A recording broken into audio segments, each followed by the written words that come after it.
Welcome to our 5 on 5. We're pleased to be joined by Senator Jeff Merkley. Senator, thanks for coming by. Oh, it's great to be here. Absolutely. All right, so you've been doing a few town halls of late. I know you've got one in Brookings tomorrow at Southwest Oregon Community College at 10 a.m. and then back at 3:30 at the Cave Junction, Josephine County building in Cave Junction. What have you heard from your constituents? Well, what I'm hearing is really the importance of jobs. And on this particular trip, I'm really emphasizing and taking information on manufacturing, because manufacturing has been kind of the heart of jobs for working Americans, and we've lost such a tremendous number of manufacturing jobs over the last 10 years. Okay, what is the most important thing you're doing this year? Well, there's a bunch of fights that are fairly important. Right now in Washington, D.C., extending the transportation bill, or passing the new bill.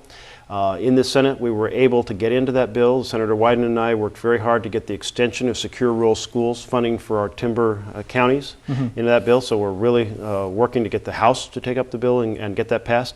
And that's certainly a huge Oregon lens on that bill. But more broadly, it's about the fact that we're not investing enough in infrastructure in this country. China is spending 10% of its gross domestic product on infrastructure. We're spending 2%. So our bridges are not getting repaired, our roads are not getting improved, key choke points for transportation are not getting addressed. In other words, we're not building infrastructure for the next generation of the economy. And yet, it not only would be good for that, but it would put a lot of people to work. So that is a key piece. Okay, I want to ask you about the Supreme Court health care debate. Are you watching this? Well, I'm monitoring it, and I did have a chance to go over and sit in on the Supreme Court on one of their sessions. It was a very interesting argument that was raised about if the federal government offers Medicaid to a state, which in Oregon is the Oregon Health Plan, and says it's a take it or leave it proposition. In other words, you either buy into the whole program or you don't. Is that coercion?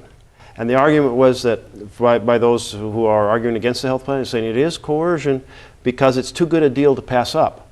And I found that it was just a fascinating argument. It's the first time I've seen the Supreme Court in action. Lots of questions were being asked, and that's just one small piece of what the Supreme Court's looking at. All right, and on that same vein, if the court rules against President Obama's legislation, what would you hope the president does?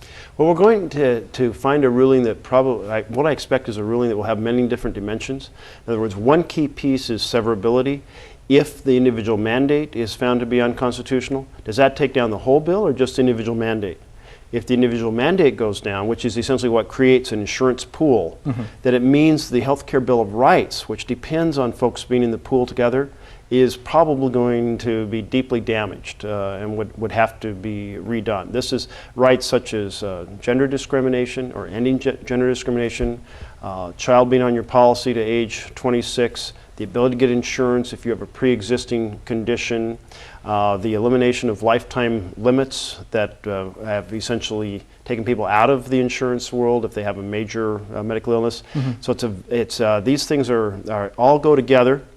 But then there's a whole other sets of the health care bill, like investment in workforce, so that as our baby boom doctors and nurses retire, we have doctors and nurses to replace them. Why would that be tied in, if you will? Right. So it's going to be a very complicated discussion that we'll have to follow. Yeah, and so are you leaning towards hoping that it eventually gets passed and pushed through, or is there something maybe we need to change it drastically?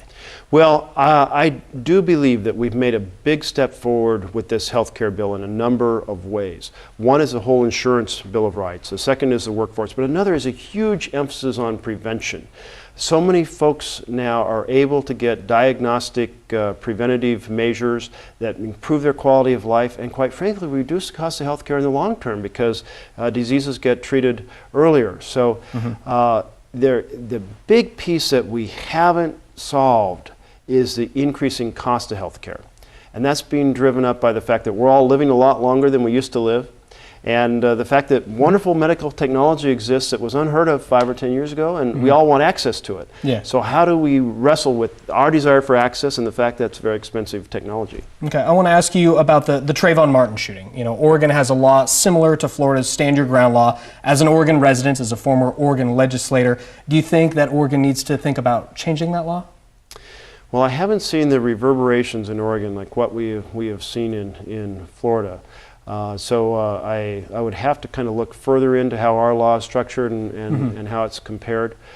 But there does seem to be, in some places, a problem emerging where folks say, I can be aggressive and even shoot someone and then claim self-defense inappropriately in a place where it's really not justified, and that doesn't make the world safer. So I think we at least got to take a look at the problems we're seeing emerge in Florida. Okay, all right. Real quick, we're just a little bit of time left. You were at Boise Cascade today. What did you learn? This is all about understanding how we can make things in Oregon. If we don't make things in Oregon, we're not going to have a middle class. And so I'm getting together with leaders of different companies in roundtables, held a roundtable at Boise Cascade, to say what's working in terms of manufacturing and what are the problems that we need to solve in order to expand manufacturing. Because this is essential to our working families. And we've lost almost 5 million jobs in 10 years in America. Wow. That's 5 million families that had a solid, livable wage position that don't have one now. And that cascades through the entire economy, does a lot of damage. So we've got to be a manufacturing society if our families are going to thrive. Okay. Senator, great to see you. Thanks for coming by. Thank you. All right, stay with us. We'll be right back.